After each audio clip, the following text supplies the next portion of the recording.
بسم اللہ الرحمن الرحیم۔ وہ گیٹ سے اندر داخل ہوا تو احاطے میں ہر طرف ہریالی چھائی ہوئی تھی، اور وہ ہریالی اتنی بڑی ضرور تھی کہ پیر اس میں چھپ سے جاتے تھے۔ پوری عمارت میں اس وقت سناٹا چھایا ہوا تھا، ایسا لگ رہا تھا جیسے یہ کوئی ویرانہ ہو۔ وہ دبے قدموں ادھر ادھر دیکھتا احاطے سے ہو کر اندر آیا، جہاں راہداری میں ارد گرد کئی کمرے بنے ہوئے تھے۔ باہر کی نسبت اندر سناٹا نہیں تھا، بلکہ شور کی آواز ہر کمرے سے آ رہی تھی۔ اس نے ہر کمرے کا دروازہ کھول کر اندر جھانکا تو اس کی آنکھیں خوف سے پھٹی کی پھٹی رہ گئیں، کیونکہ اس کا نام غلام محی الدین تھا، لیکن سب لوگ اس سے اتنا بڑا نام لینے کی بجائے بس دینو کہہ کر پکارتے تھے۔ وہ ایک پسماندہ سے گاؤں میں رہتا تھا، جہاں زندگی کی سہولیات نہ ہونے کے برابر تھیں۔ اس کی عمر اس وقت 10 سال تھی۔ اس کے 2 اور بہن بھائی تھے جو دینو سے چھوٹے تھے۔ بھائی دینو سے 2 سال چھوٹا تھا، جبکہ بہن دینو سے 4 سال چھوٹی، یعنی دوسرے نمبر والے بھائی سے وہ 2 سال چھوٹی تھی۔ دینو کے ماں باپ کھیتی باڑی کرتے تھے، اور کھیتی باڑی کر کے ہی اپنا اور اپنے بچوں کا پیٹ پالتے تھے۔ دینو کا باپ اپنے بچوں کو پڑھانا لکھانا چاہتا تھا، لیکن اس کے پاس اتنے وسائل نہیں تھے کہ وہ اپنے بچوں کو اسکول میں پڑھنے کے لیے شہر میں بھیج پاتا، کیونکہ گاؤں میں ایک بھی اسکول نہیں تھا، نہ ہی پرائمری اسکول، نہ مڈل اور نہ ہی ہائی اسکول۔ تو ایسے میں بچوں کو گاؤں میں پڑھانے کا سوال ہی نہیں اٹھتا تھا۔ گاؤں کا چودھری کبھی ان معاملات پر آنکھ ہی نہیں دھرتا تھا۔ اسے بس اپنی جھوٹی شان و شوکت عزیز تھی۔ پولیس والے اس کے غلام تھے، جو وہ کہتا وہی کرتے۔ حکومت کی طرف سے جو اسکول، ہسپتال وغیرہ بنانے کے لیے فنڈ ملتا، وہ سارا فنڈ چودھری اپنی ضروریات پر لگا دیتا یا اپنے خزانے میں جمع کر لیتا۔ گاؤں میں نہ تو کوئی اسکول تھا، نہ ہسپتال تھا، نہ ہی فون کی سہولت موجود تھی۔ گاؤں والے چودھری سے شدید تنگ آئے ہوئے تھے، لیکن کوئی بھی اس کے خلاف جانے کی ہمت نہیں کر پاتا تھا، کیونکہ وہ سب غریب لوگ تھے، جبکہ چودھری امیر اور وہ غریب لوگ اس کا مقابلہ نہیں کر سکتے تھے۔ کہ پولیس بھی تو چودھری کے ساتھ ہی تھی۔ کچھ لوگ جن کے اپنے کھیت تھے یا ان کا ذریعہ آمدن بہترین تھا، وہ اپنے بچوں کو پڑھنے شہر بھیج دیتے تھے۔ ایک دفعہ گاؤں کا ہی ایک لڑکا قانون کی ڈگری لے کر اسی گاؤں میں تعینات ہوا تھا، اور اس نے چودھری کی حکومت کو ختم کرنے کی کوشش کی تھی، گاؤں والوں کے حق میں آواز اٹھائی تھی اور چودھری کے خلاف نعرے لگائے تھے۔ لیکن اس کی اس گاؤں میں تعیناتی کے 2 دن بعد ہی اس لڑکے کی لاش کھیتوں کے قریب موجود ایک جوہر سے ملی تھی۔ اس لاش کی حالت سے صاف ظاہر ہوتا تھا کہ اسے مارنے سے پہلے بے حد تکلیف پہنچائی گئی تھی، جسمانی طور پر ایذا دی گئی تھی۔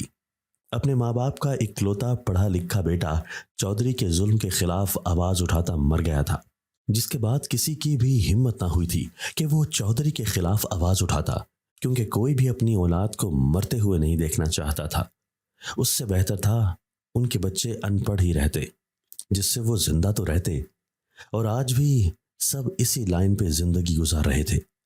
دینو کو بھی پڑھنے کا بے حد شوق تھا، لیکن گاؤں میں ایک بھی اسکول نہیں تھا جہاں جا کر وہ اپنا شوق پورا کر پاتا۔ پاس والے گاؤں میں بھی کوئی اسکول ہوتا تو وہیں پڑھنے کے لیے چلا جایا کرتا، لیکن اسکول کسی بھی گاؤں میں نہیں تھا۔ اس نے اپنے باپ سے بہت منتیں کی تھیں کہ اسے شہر میں بھیج دے تاکہ وہ پڑھ لکھ سکے، مگر اس کے باپ کے پاس اتنے پیسے نہیں تھے کہ اس کی شہر میں پڑھائی کے اخراجات برداشت کر سکتا۔ تبھی اسے صاف طور پر منع کر دیا گیا، جس کے بعد وہ اپنے باپ کے ساتھ کھیتوں میں کام کرنے لگا تھا۔ اس دن بھی کھیتوں میں کام کرتا وہ تھک کر آرام کرنے کی غرض سے گھر جا رہا تھا، جب راستے میں اس کی نگاہ ایک عمارت پر پڑی، جو تھی تو ایک منزلہ لیکن کافی وسیع اور بڑی لگ رہی تھی۔ عمارت کی بناوٹ ایسی تھی جیسے کسی اسکول کی ہوتی ہے۔ وہ عمارت مکمل سیاہ رنگ کی تھی، یہاں تک گیٹ بھی کالے رنگ کا ہی تھا۔ اس کے قدم خود بخود اس عمارت کی طرف اٹھنے لگے، کیونکہ آج سے پہلے اس نے یہ عمارت کبھی نہیں دیکھی تھی۔ وہ گاؤں کے چپے چپے کے بارے میں جانتا تھا، اپنی زندگی کے 10 سال اسی گاؤں میں گزارے تھے، پھر کیسے ممکن تھا کہ اس عمارت سے انجان رہ جاتا؟ اسے یقین تھا کہ یہ عمارت یہاں نہیں تھی، بلکہ اچانک سے کہیں سے نمودار ہوئی تھی، اور یہی تو حیرت اور تعجب کی بات تھی۔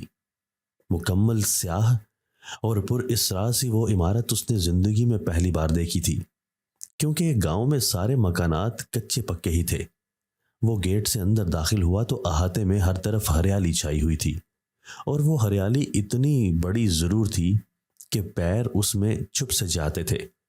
پوری عمارت میں اس وقت سناٹا چھایا ہوا تھا۔ ایسا لگ رہا تھا جیسے یہ کوئی ویرانہ ہو، کہیں بھی کوئی ذی روح نظر نہ آ رہا تھا۔ وہ دبے قدموں ادھر ادھر دیکھتا احاطے سے ہو کر اندر آیا، جہاں راہداری میں ارد گرد کئی کمرے بنے ہوئے تھے۔ باہر کی نسبت اندر سناٹا نہیں تھا، بلکہ شور کی آواز ہر کمرے سے آ رہی تھی۔ اس نے کمرے کا دروازہ کھول کر اندر جھانکا تو اس کی آنکھیں خوف سے پھٹی کی پھٹی رہ گئیں، کیونکہ اس کے سامنے ایک جماعت کے کمرے کا منظر نمایاں ہو رہا تھا۔ سامنے ایک استاد کھڑا تھا، اور اس کے آگے ایک ٹیبل رکھا ہوا تھا، جس کے اوپر اتنی موٹی اور وزنی 2 کتابیں رکھی ہوئی تھیں کہ یقیناً ایک کتاب بھی 2 کلو کی ہوتی۔ وہ استاد بورڈ کی طرف رخ کیے بچوں کو کچھ بتا رہا تھا، جو اس کے سامنے اپنی اپنی کرسی پر بیٹھے ہوئے تھے۔ سب بچوں کی کرسیاں ایک دوسرے سے کچھ فاصلے پر تھیں، اور سب کے آگے ایک ایک چھوٹا ٹیبل رکھا گیا تھا۔ ان کے بیگ نچلے خانے میں، جبکہ کتابیں ٹیبل کے اوپر پڑی ہوئی تھیں، جو کہ کھلی ہوئی تھی۔ وہ سب بے حد دھیان سے اپنے استاد کی بات سن رہے تھے، مگر اس کے خوف کی وجہ یہاں موجود استاد اور طالب علموں کا ہونا نہیں، بلکہ ان کی جسامتیں، ان کے چہرے اور ان کا حلیہ تھا، جو بے حد خوفناک تھا۔ ان کے چہرے سیاہ رنگ کے، کھردرے اور سخت تھے۔ چہرے کی طرح کا ہی ان کا باقی پورا جسم تھا، جن کے اوپر ان سب نے گہرے بھورے رنگ کے چوغے پہن رکھے تھے۔ ہاں، استاد کے چوغے کا رنگ گہرا سیاہ تھا۔ ان سب کی آنکھیں سفید تھیں، بلکہ سفید جن کے اندر بالکل چھوٹا سا سیاہ رنگ کا لینس تھا۔ عام انسانوں کے لینس سے ان کا سیاہ لینس قدرے چھوٹا تھا، جو ان کی سفید آنکھوں میں بے حد عجیب اور ڈراؤنا لگ رہا تھا، جبکہ استاد کی آنکھوں کا رنگ مکمل سیاہ تھا۔ ان میں سے کوئی بھی دینوں کی طرف متوجہ نہیں ہوا تھا۔ ان سب کو دیکھ کر دینوں کا جسم خوف سے کانپنے لگا تھا، اور وہ ایک جھٹکے سے اس کمرے کے دروازے سے دور ہٹا۔ کانپتے قدموں اور لرزتے دل سے وہ اگلے کمرے کی جانب بڑھا، جیسے یہ پچھلے کمرے کا منظر حقیقت نہیں خواب ہو، اور اگلے منظر میں سب کچھ بدل جائے گا۔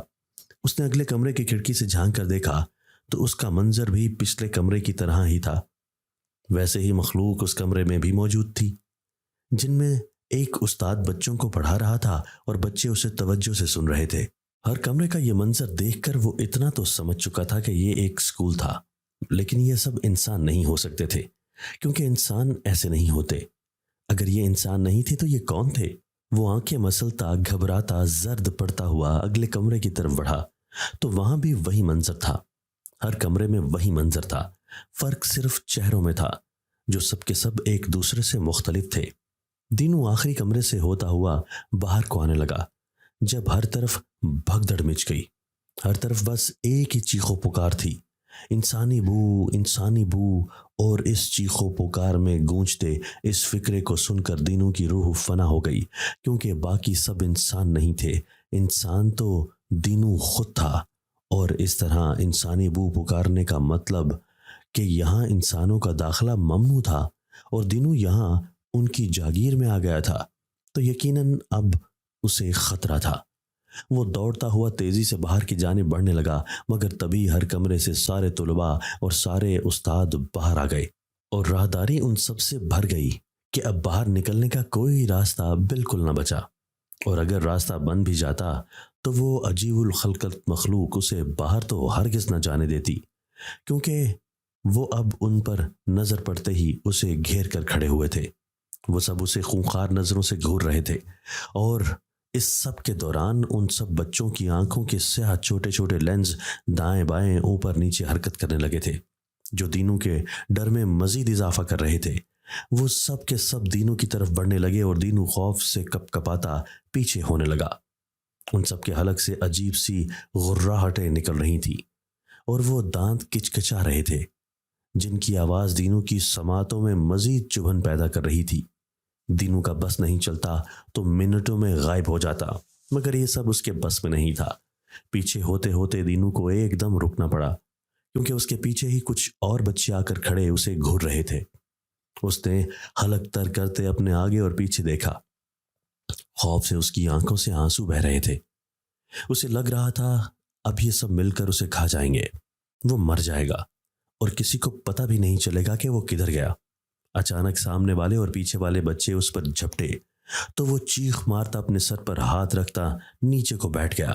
نیچے بیٹھتے ہی اس کی آنکھوں کے آگے اندھیرا چھا گیا تھا، جس کے بعد وہ اپنے ہوش و حواس سے بیگانہ ہو گیا تھا۔ اسے نہیں خبر تھی کہ بعد میں کیا ہوا اور کیا نہیں، مگر جب کافی دیر بعد اس کی آنکھ کھلی تو وہ ایک کمرے میں موجود تھا۔ یہ کمرہ سارا کا سارا خالی تھا، کسی قسم کا کوئی فرنیچر نہیں تھا، حالانکہ جس جگہ پر وہ لیٹا ہوا تھا وہ کسی جانور کی نرم گرم سی کھال تھی۔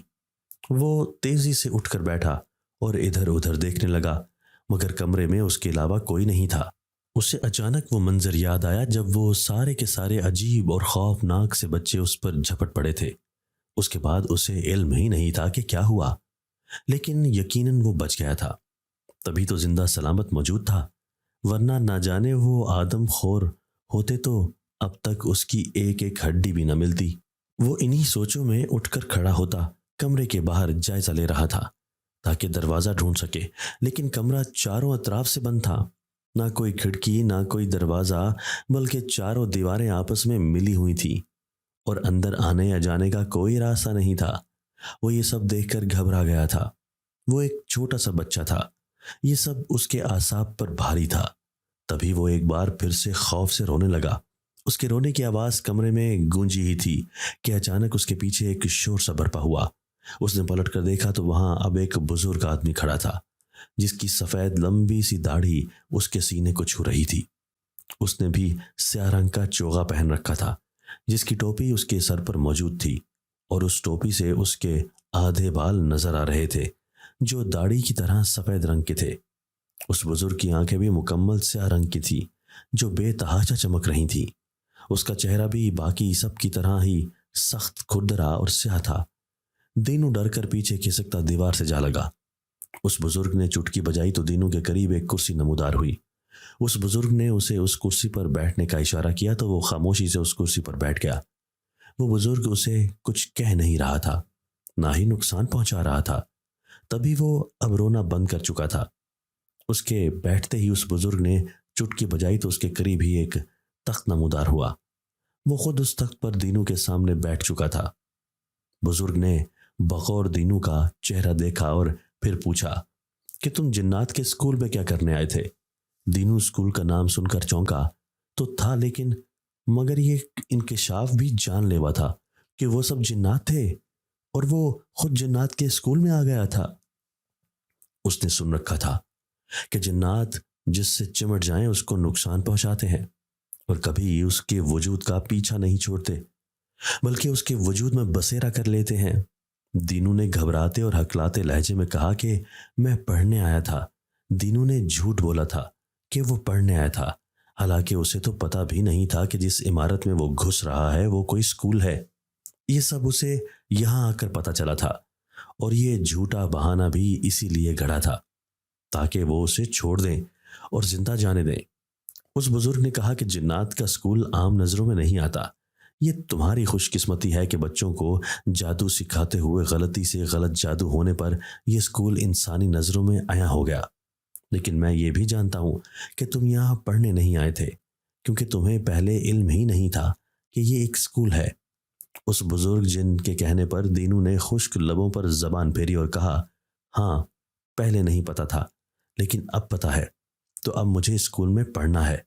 ہمارے گاؤں میں کوئی اسکول نہیں ہے اور ابا کے پاس اتنے پیسے نہیں کہ وہ مجھے شہر میں پڑھنے کے لیے بھیجے، تو آپ مجھے یہاں پر داخلہ دے دیں، میں یہاں پڑھ لیا کروں گا۔ دینو کے کہنے پر بزرگ جن نے اسے گھورا اور کہا کہ انسانوں کو جنات اپنی دنیا میں برداشت نہیں کرتے۔ اس بات کا اندازہ اس حملے سے لگا لو جو تم پر ان سب جنزادوں نے کچھ دیر پہلے کیا تھا۔ اگر میں وقت پر وہاں آ کر تمہیں نہ بچاتا تو اب تک تمہیں کھا کر ہضم بھی کر چکے ہوتے۔ دینو نے امید بھری نظروں سے اس بزرگ جن کو دیکھا اور کہا کہ مجھے پڑھنے کا بہت شوق ہے، مجھے مایوس مت کریں، آپ جو کہیں گے جیسے کہیں گے میں کروں گا اور کبھی کسی کو تنگ نہیں کروں گا۔ دینو کے کہنے پر وہ بزرگ سوچ میں ڈوبا اور پھر کہا کہ ٹھیک ہے، لیکن ایک شرط ہے، وہ یہ کہ تم اس جگہ کے بارے میں کسی کو بھی نہیں بتاؤ گے۔ دینو نے تیزی سے کہا کہ ٹھیک ہے، میں وعدہ کرتا ہوں کہ اس بارے میں کسی کو بھی نہیں بتاؤں گا۔ دینو تو اس پر خوش تھا کہ اسے یہاں پڑھنے دیا جائے گا اور وہ اپنی پڑھائی کا شوق پورا کر پائے گا، اور یہ شرط تو بہت آسان سی تھی۔ میں تمہیں ایک منتر دیتا ہوں، تم روز وقت پر یہیں آ کر وہ منتر پڑھا کرو گے تو تمہیں جنات کا اسکول نظر آ جایا کرے گا، ورنہ عام حالات میں پہلے کی طرح یہ اسکول کسی کو نظر نہیں آئے گا۔ اور ہاں، یہ منتر سنبھال کر رکھنا۔ بزرگ جن نے کہا تو اس نے مستعدی سے سر ہلا دیا۔ اس بزرگ جن نے کچھ پڑھ کر اپنے ہاتھ پر پھونکا تو اس پر ایک کاغذ نمودار ہوا جس پر وہ منتر لکھا ہوا تھا۔ وہ کاغذ بزرگ نے دینو کی طرف بڑھا دیا، جسے دینو نے جلدی سے تھام لیا۔ اس بزرگ نے دینو کو یہاں رہنے کے چند اصول بتائے اور پھر دینو کے قریب جا کر کھڑا ہوا۔ بزرگ نے دینو کے کندھے پر ہاتھ رکھا اور چٹکی بجائی۔ دینو کی آنکھیں ایک پل کو کھل کر بند ہوئیں اور پھر اگلے ہی پل کھلی تو وہ حیران رہ گیا، کیونکہ وہ جماعت میں کھڑے تھے۔ اس کے برابر میں ایک بزرگ جن اور ایک استاد جن کھڑا تھا، جبکہ سامنے اپنی اپنی کرسی پر جن زاد بچے بیٹھے ہوئے تھے۔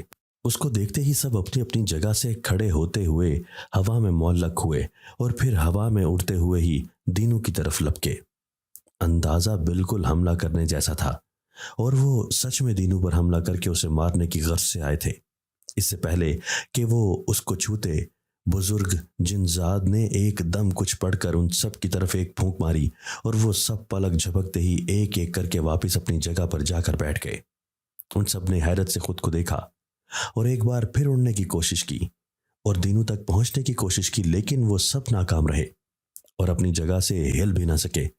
ان سب نے ایک نظر دینو کو غصے سے دیکھا اور پھر بزرگ جن کو دیکھا جو سب کو گھور رہے تھے، جیسے ان سب کا یہ عمل اسے پسند نہ آیا ہو۔ اچانک بزرگ جن نے گرجدار آواز میں سب کو ہلچل مچانے سے منع کیا اور کہا کہ آج سے یہ یہیں پڑھے گا، تم سب لوگوں کے ساتھ، اور کوئی بھی اس کو نقصان نہیں پہنچائے گا، نہ ہی نقصان پہنچانے کی کوشش کرے گا۔ ایک بچے نے غصے اور ذرا بھاری آواز میں کہا کہ یہ انسان ہے اور انسان جنات کے ساتھ کیسے پڑھ سکتے ہیں، ہمیں یہ منظور نہیں۔ اس کی بات پر دینو کے قریب کھڑے جنزاد استاد نے غصے سے اس بچے جنزاد کو دیکھا اور کہا کہ اس اسکول میں کیا ہوگا کیا نہیں، کون پڑھے گا کون نہیں، اس بات کا فیصلہ اس اسکول کا سردار کرے گا، تم لوگ نہیں۔ یہ آدمزاد یہیں تم سب کے ساتھ پڑھے گا اور تم میں سے کوئی اعتراض نہیں کرے گا، ورنہ اسے اس کمرہ جماعت سے برطرف کر دیا جائے گا۔ استاد جن کی بات سن کر سب نے شرر بار نگاہوں سے ایک بار پھر دینو کو دیکھا اور پھر سر ہلا کر چپ چاپ بیٹھ گئے۔ ان کے دماغوں میں کیا چل رہا تھا یہ کوئی بھی نہیں جانتا تھا۔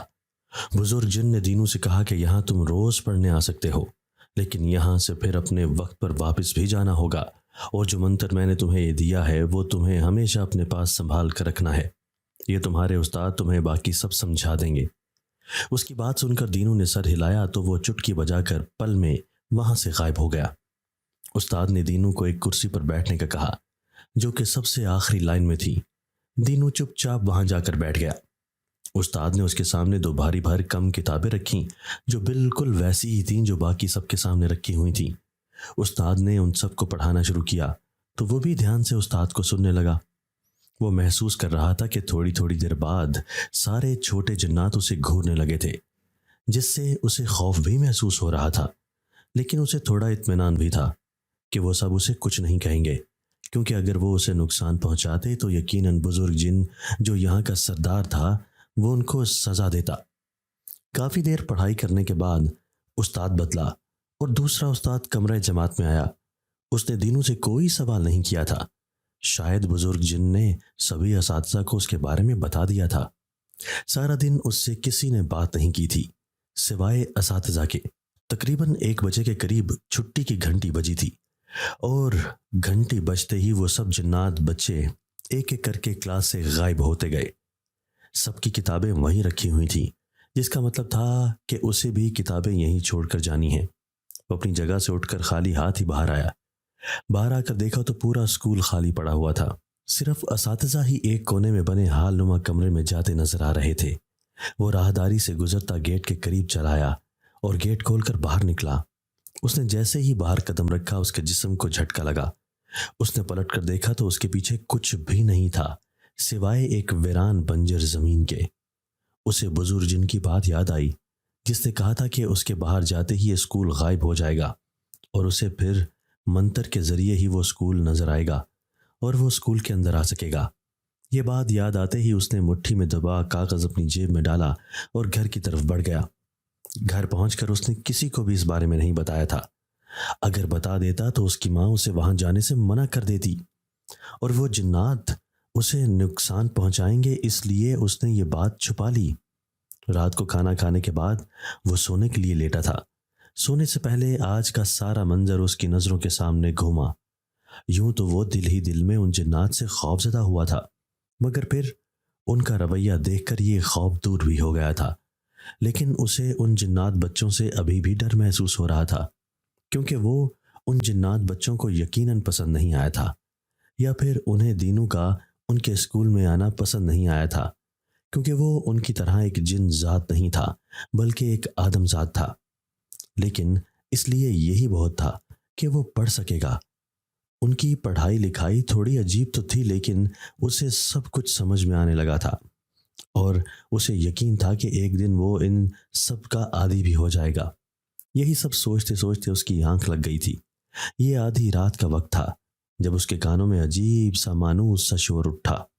وہ شور بے حد بھیانک تھا، جس میں اسے کسی کی چیخیں، سسکیاں اور بین کرنا سنائی دے رہا تھا۔ یہ آوازیں سن کر اس کے جسم میں خوف اور بے چینی چھانے لگی تھی۔ وہ بے چین ہوتا اپنا سر تکیے پر دائیں بائیں پٹکنے لگا، لیکن جب یہ شور کم نہ ہوا تو ایک جھٹکے سے اپنی آنکھیں کھولیں، لیکن یہ دیکھ کر ایک چیخ اس کے حلق سے بلند ہوئی کہ وہ قبرستان کے بیچوں بیچ لیٹا ہوا تھا۔ اسے سمجھ نہ آیا کہ وہ یہاں کیسے آیا۔ وہ تو اپنے گھر میں اپنی چارپائی پر لیٹا ہوا تھا۔ چیختے ہی وہ اپنی جگہ پہ لیٹے سے اٹھ بیٹھا۔ یہاں وہاں دیکھا تو اس کے چاروں طرف قبریں ہی قبریں تھیں۔ ہر طرف خطرناک اور پر اسرار سا سناٹا چھایا ہوا تھا۔ ہر طرف ہو کا عالم تھا اور رات کے اندھیرے میں ماحول کچھ اور ہی خوفناک ہو گیا تھا۔ وہ تیزی سے اٹھا اور ایک طرف چلنے لگا تو اس کے پیروں کے نیچے خشک پتے آنے لگے، جن کے چرمرانے کی آواز اس سناٹے میں ارتعاش پیدا کر گئی۔ بے ساختہ چونک کر خوف سے لرزتے اس نے اپنے قدم پیچھے کو کیے۔ اچانک اس کے کان میں کسی نے سرگوشی سی کی۔ اس کے حلق سے ایک اور دلدوز چیخ بلند ہوئی اور اس کے چیختے ہی اس کے ارد گرد موجود قبریں پھٹنے لگیں۔ قبروں کے پھٹتے ہی اس میں سے مردوں کے ڈھانچے باہر نکلنے لگے۔ کچھ مردے ابھی تازہ تھے، لیکن ان کی بھی شکلیں بگڑ گئی تھیں، جس سے اسے بے تحاشا خوف محسوس ہو رہا تھا۔ وہ ان سب کو اپنی اپنی قبروں سے نکلتا دیکھ کر روتا ہوا پیچھے ہونے لگا۔ تبھی کسی نے پیچھے سے اس کی کمر پر ہاتھ رکھ کر اسے مزید پیچھے ہونے سے روکا۔ اس نے ڈر کر پیچھے مڑ کر دیکھا تو ایک بار پھر اس قبرستان میں اس کی چیخ گونج اٹھی، کیونکہ اس کے پیچھے ایک ڈھانچہ کھڑا اسے ہی دیکھ رہا تھا۔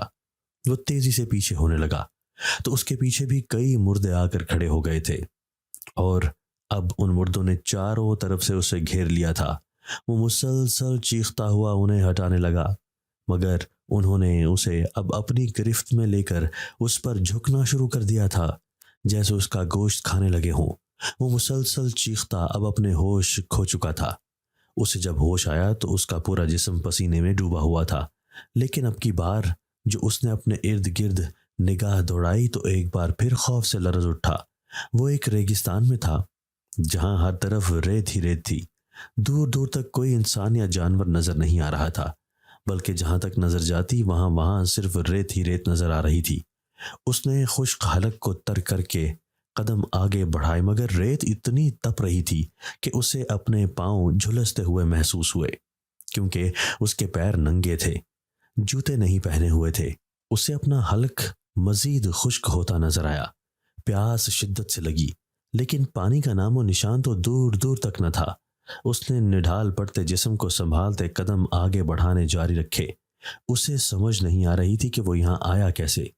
وہ تو اپنے گھر پہ سکون سے سو رہا تھا، پہلے وہ خود بخود قبرستان پہنچ گیا اور اس کے بعد اب یہاں اس سنسان ریگستان میں دماغ کو کچھ بھی سجھائی نہ دے رہا تھا کہ وہ کیا کرے اور کہاں جائے۔ ابھی اس نے 3-4 قدم ہی لیے ہوں گے جب اچانک اس کے بالکل قریب سے ریت سے کچھ لوگ باہر نکلے۔ دینو ان کو دیکھ کر ایک دم چونک کر پیچھے ہوا۔ وہ سب لوگ سیاہ چوغے پہنے ہوئے تھے مگر ان کے چہرے نظر نہیں آ رہے تھے۔ وہ نہیں جانتا تھا کہ وہ کون لوگ تھے، لیکن یقیناً وہ اسے نقصان پہنچا نہیں آئے تھے۔ یہ ان سب کے انداز سے صاف ظاہر ہو رہا تھا۔ وہ تیزی سے ان سے پیچھے ہٹا اور تیزی سے پیچھے کو پلٹا، بھاگنے لگا۔ وہ سب اس کو بھاگتا دیکھ کر ہنسنے لگے اور اڑتے ہوئے اس تک پہنچے۔ دینو کو ان کے بھیانک خوفناک کہکوں سے خوف آ رہا تھا جو پل پل اس کے قریب آتے جا رہے تھے۔ اچانک ان سب نے دینو کو گھیر لیا اور اس کے گرد اڑتے خوفناک کہکے لگانے لگے۔ دینو اپنی بے بسی پر رونے لگا تھا۔ اچانک اس نے زمین پر بیٹھتے دونوں ہاتھوں میں ریت بھر کر ان سب کی آنکھوں میں ڈالنی شروع کر دی۔ وہ سب بوکھلا کر اپنی آنکھوں کو ملنے لگے۔ اس سے پہلے کہ وہ دینو وہاں سے بھاگتا، ان میں سے ایک نے بند آنکھوں سے ہی دینو کی طرف انگلی کر کے کوئی اشارہ کیا جس سے دینو ہوا میں الٹا لٹک گیا۔ الٹا لٹکنے پر دینو کے جسم کا سارا خون دینو کے دماغ میں جمع ہونے لگا جس سے اس کا سر بھاری ہونے لگا۔ اس کی آنکھوں کے سامنے اندھیرا سا چھانے لگا تھا۔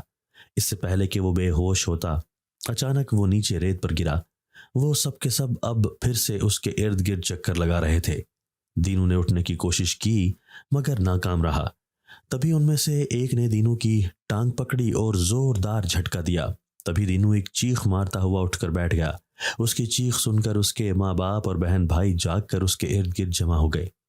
دینو نے دیکھا کہ وہ گھر پر تھا اور بالکل صحیح سلامت تھا، لیکن اسے اب بھی اپنا سر بھاری محسوس ہو رہا تھا اور اس کی ٹانگ میں بھی درد تھا۔ اس کی ماں اس سے پوچھ رہی تھی کہ کیا ہوا ہے، مگر وہ گمسم سا یہ کہہ کر ٹال گیا کہ اس نے برا خواب دیکھا ہے جس کی وجہ سے وہ ڈر گیا۔ دینو خود بھی سونے کے لیے لیٹ گیا تھا، لیکن اسے لگ رہا تھا یہ خواب نہیں حقیقت تھی، اور اس بات کا یقین اسے اپنے کپڑوں پر جگہ جگہ لگی ریت کو دیکھ کر ہو گیا تھا۔ اس کا دل ٹھٹرا سا رہ گیا تھا۔ وہ وہاں تھا جہاں اس نے کبھی جانے کا بھی نہیں سوچا تھا۔ اسے سمجھ نہیں آ رہا تھا کہ وہ سب کون تھے جو اسے مارنا چاہتے تھے، اور اس بات پر یقین بھی نہیں آ رہا تھا کہ وہ زندہ صحیح سلامت وہاں سے بچ کر آ گیا تھا۔ اگلے دن وہ ماں باپ کے ساتھ کھیتوں میں جانے کی بجائے جھوٹ بول کر جنات کے اسکول چلا آیا تھا۔ منتر پڑھ کر اسکول میں داخل ہوتا، وہ اپنی جماعت میں آیا تھا۔ راستے میں جو بھی جنزاد اسے ملتا وہ اسے گھورتا ضرور، جس پر وہ جلدی سے نظریں چرا کر آگے بڑھ جاتا۔ جماعت میں بیٹھ کر اس نے اپنا دھیان استاد پر ہی لگانا چاہا تھا، لیکن ایک بات اس نے جو محسوس کی وہ یہ تھی کہ سبھی جنات بچے اسے نفرت سے گھور رہے تھے۔ اس نے ایک نظر سب کو دیکھا اور پھر چونک گیا۔ ان میں سے کچھ نے وہی سیاہ چوغا پہن رکھا تھا جو کل رات اس نے ریگستان میں ان لوگوں کو پہنے ہوئے دیکھا تھا جو اس پر حملہ آور ہوئے تھے، اور یہ دیکھتے ہی اسے یقین ہو چلا تھا کہ اس پر حملہ کرنے والے اور اسے ریگستان اور قبرستان بھیجنے والے یہی جنات بچے تھے، اور ان کی نفرت کی وجہ یقیناً یہی تھی کہ ایک آدم ذات ان کے اسکول میں ان کے ساتھ پڑھ رہا تھا۔ دینو نے گہرا سانس بھرا تھا کہ ان کا رویہ اتنا بے جا بھی نہ تھا۔ جس طرح انسان جنات کے ساتھ رہنا پسند نہیں کرتے، ویسے ہی جنات بھی ایک انسان کو اپنے ساتھ برداشت نہیں کر سکتے۔ سارا دن وہ سب جنات بچوں کو نظر انداز کیے پڑھائی کرتا رہا تھا۔ اسکول کا وقت ختم ہوتے ہی اس نے اپنا رخ اس حال کمرے کی طرف کیا تھا جہاں اس نے باقی سب اساتذہ کو چھٹی کے بعد جاتے دیکھا تھا۔ سب جنات استاد اسے حال میں دیکھ کر چونک اٹھے تھے، مگر اس کا رخ بزرگ سردار جن کی طرف تھا جو خود بھی اسے وہاں آتے دیکھ کر حیران تھے۔ دینو نے ان کے قریب جاتے ہی انہیں سلام کیا اور پھر رات کو جو کچھ بھی ہوا وہ سب حرف بحرف بتا دیا، جسے انہوں نے سنجیدگی سے سنا، مگر آخر میں ان کے چہرے پر جلال چھلکنے لگا۔ انہوں نے زیر لب کچھ پڑھا تو اگلے ہی لمحے اس کی جماعت کے سارے جنات بچے وہاں حاضر ہو چکے تھے۔ بزرگ سردار نے ان سب سے کہا کہ جنہوں نے دینو کو رات کو تنگ کیا تھا وہ الگ ہو جائیں، اور اگر جھوٹ بولا تو میں جادو کے ذریعے پتہ چلا لوں گا۔ بزرگ سردار کے کہتے ہی 5 بچے اپنی جگہ سے الگ ہو کر کھڑے ہو گئے، کیونکہ وہ بھی جانتے تھے کہ جھوٹ بولنے یا چھپنے کا کوئی فائدہ نہیں۔